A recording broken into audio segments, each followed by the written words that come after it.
Au sommaire de cette nouvelle édition, un défilé pas comme les autres, organisé par ATESA dans le cadre du SIDAction. Réunion publique le 7 avril, organisée par le CNL 27, animé par Hassen Belmessous autour du thème des dossiers de l'Anrou.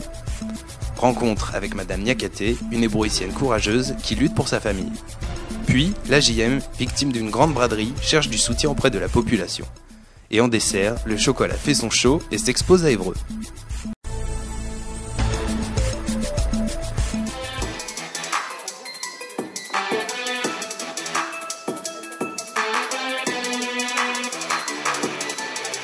Bien que nos créateurs de haute couture n'étaient pas présents, les membres des associations ATESA et l'Abri n'ont pas manqué de professionnalisme lors de ce défilé digne des grands noms. Un défilé de qualité avec plusieurs objectifs. Le premier, c'est bien évidemment rappeler que la pandémie VIH-Sida est là et donc continuer à sensibiliser, à informer, à prévenir. Deuxième objectif, c'est mobiliser, récolter les fonds pour participer à la recherche et pour que les personnes qui ont le VIH-Sida puissent bénéficier de la générosité des personnes pour leurs soins, mais aussi pour leur qualité de vie.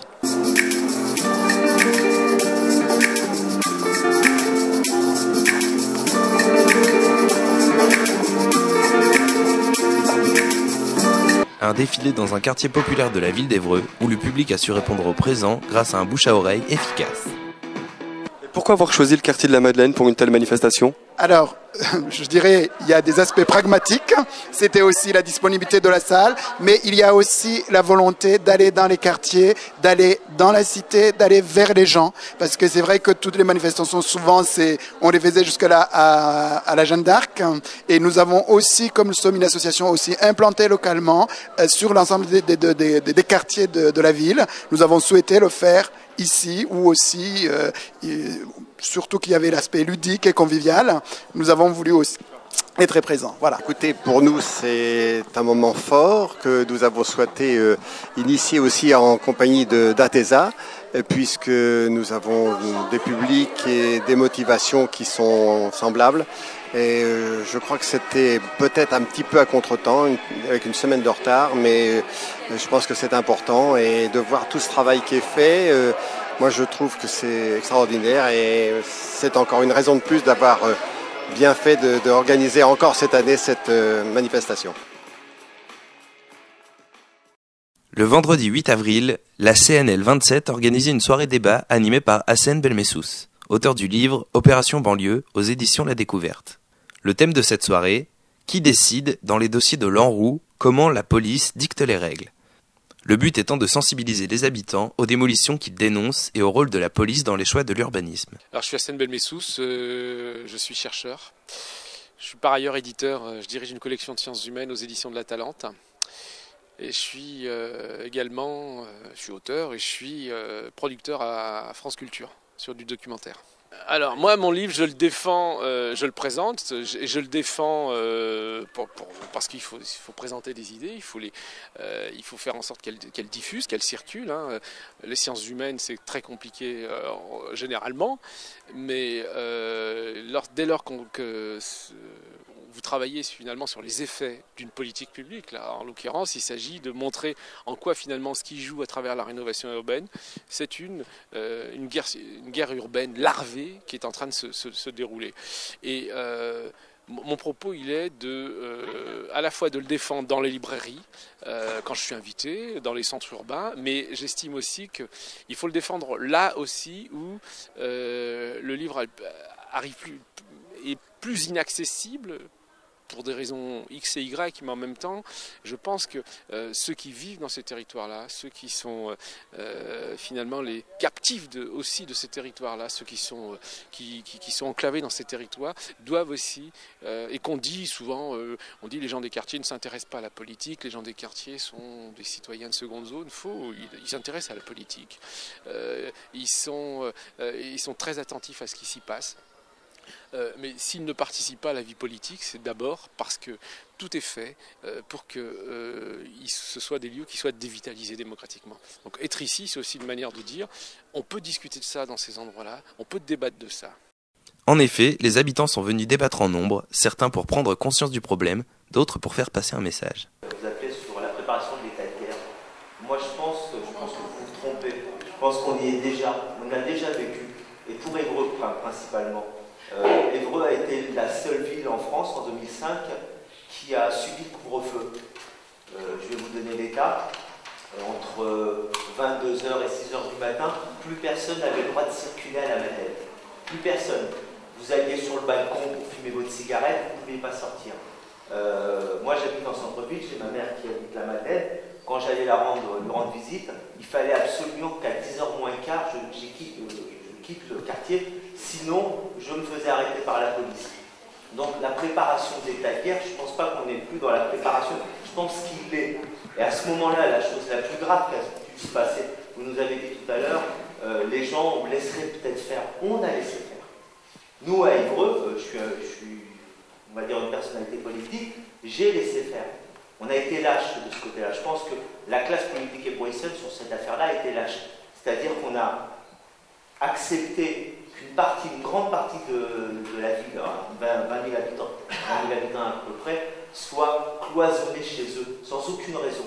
Quand on démolit un logement, je prends par exemple, je vous disais, j'ai 2 terrains de recherche, à Vitry-sur-Seine, 3 barres de 900 logements, démolis, la 3e sera démolie dans les 2 années, mais il n'y a pas de reconstruction.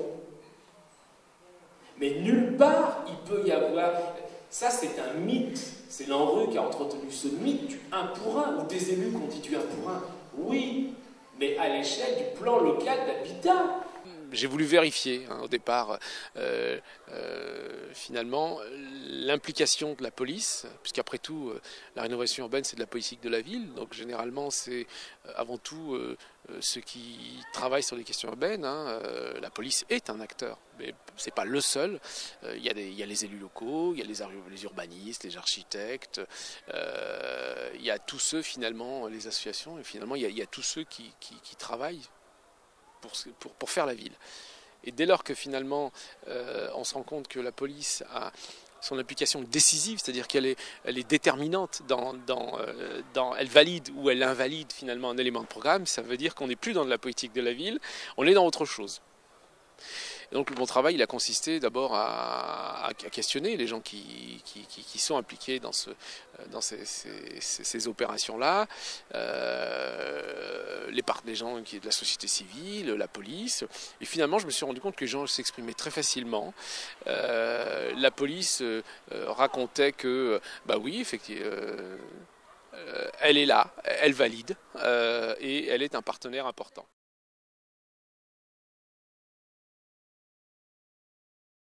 Aujourd'hui, nous rencontrons Madame Niakaté, qui nous accueille chez elle afin de témoigner de ses difficultés en matière de logement. J'habite au 4e étage. Oui, exactement. Avec 7 gamins. Exactement. Et seul, ouais. Et ça fait combien de temps maintenant que vous faites votre... Et ça fait 3 ans. Depuis 2008 que j'ai fait ma démarche et jusqu'à présent, je n'ai pas vu de réponse. Dans un quotidien difficile, elle doit gérer à elle seule une famille de 7 enfants, dont un non-voyant. Après de longues démarches auprès des services concernés, rien ne semble avoir évolué. Il m'a dit que j'ai fait la demande. Dès qu'il m'a envoyé le courrier, je donne. Des jours que le courrier il est venu, j'appelle, il est à la maison. Il a dit qu'il faut que moi-même je voie à la mairie. Je prends rendez-vous avec un monsieur. Mais j'étais là-bas, on est parlé, il a perdu tous les documents. Photocopie la carte des handicapés. Donc, toujours, il n'y a rien à changer. C'est trop difficile pour moi, franchement. S'il peut m'en trouver quelque chose, c'est moyen de pour mon fils, j'aime bien. S'il te plaît. Souhaitons à Madame Niakaté de meilleures conditions de vie. En tout cas, nous suivons son dossier.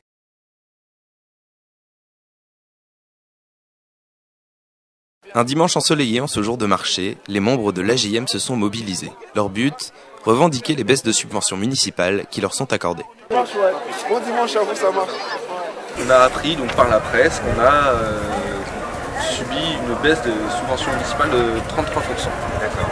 Donc pour être clair, on est passé d'à peu près 60 000 € à 40 000 €. D'accord. Une baisse de subvention de 20 000 €. C'est pas négligeable. Donc on a été déjà au courant seulement par presse interposée, sans motif. Les motifs c'est seulement suite à notre conférence de presse déjà donnée, donc voilà, c'est très courageux de la part de la municipalité. Ensuite les arguments avancés ne sont pas vraiment judicieux. à savoir le contexte sur le quartier de la Madeleine qui est changé. C'est vrai, le GIP a disparu, donc l'intégralité des fonds versés au GIP n'a pas été reversée à la coordination du PST de la Madeleine, donc ils ont plus de subventions. Il y a une grosse association qui a disparu sur le quartier, c'est la Maison de la Médiation. Elle a fermé pour un sujet autre puisqu'ils étaient en perte, etc. Donc ça peut être légitime, mais ça fait des subventions en plus, je dirais. Ouais. Et voilà, et en plus, Jean-Christophe Boulanger, notre référent, maladroitement, je dirais, nous a mis un peu en concurrence avec l'espace jeune, donc le service jeunesse de la mairie implanté sur le quartier de la Madeleine. Alors qu'on travaille avec eux, on s'entend très bien avec eux, parce qu'on n'a pas les mêmes activités. On essaie vraiment d'être complémentaires. Dans le souci que la mairie nous a imposé, c'est d'être complémentaires, de ne pas faire doublon. On essaie de travailler au mieux, on va dans ce sens-là, et aujourd'hui, on est sanctionné. C'est une sanction politique. Un résultat plutôt satisfaisant, puisque plus de 500 signatures ont été récoltées à ce jour, et l'AJM ne compte pas s'arrêter là.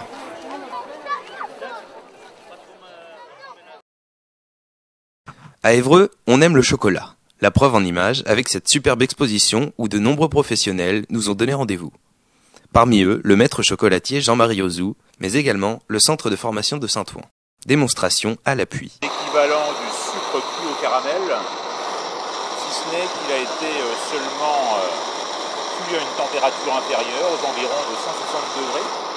Donc il a été coloré et puis additionné d'un produit tel que souvent un acide ou du glucose, dans l'objectif de lui conserver une certaine malléabilité.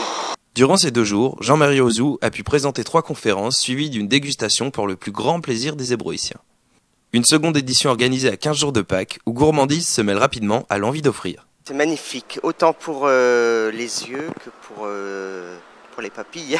Alors, vous êtes venu chercher quoi au sein de ce salon? Du goût? Un peu de tout, du goût, comment je veux dire, de la beauté, hein, parce que c'est vrai que tout est magnifique. Et vous, comment vous avez trouvé? C'était excellent. Le chocolat conserve son succès, il nous promet une 3e édition, n'en déplaise aux macarons.